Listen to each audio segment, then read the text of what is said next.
If so, how can that help people in the business world as well?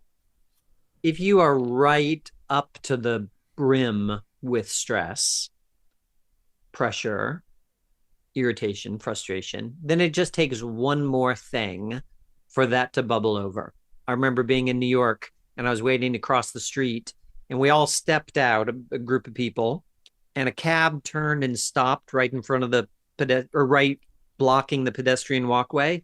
The guy next to me went up and started beating on the hood of the car, Oh, screaming at the driver. Now, what did life ask this person? mm, Could you walk in a curve instead of walking straight? That's all that was asked. But they were so pressurized and hmm so overloaded that it just came dumping out. And yeah, it was not graceful. And probably they did not feel good about themselves when they went home. right. In the same way, to hopefully a lesser degree, this can happen to any of us. You get cut off in traffic one day, it doesn't bother you. The next day, because the level that you're vibrating at, one mistake on the road and you completely explode. And you can't have that happen in the workplace and be an effective leader. You can be a leader, but you won't be well liked. And it's really going to limit your success over time, because working with people in an inspiring way is going to be a completely different experience. If I reduce that internal level of stress, it gives you more space between input and response. And this is what you're talking about, this moment to just, okay, I heard that.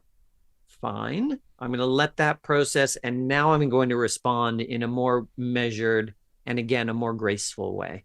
100%. And I want to go back to the tennis ball for a second because I like the way that you presented that.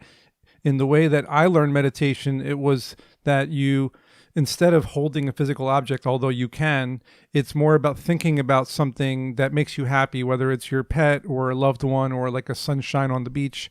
And you just focus on that one thing.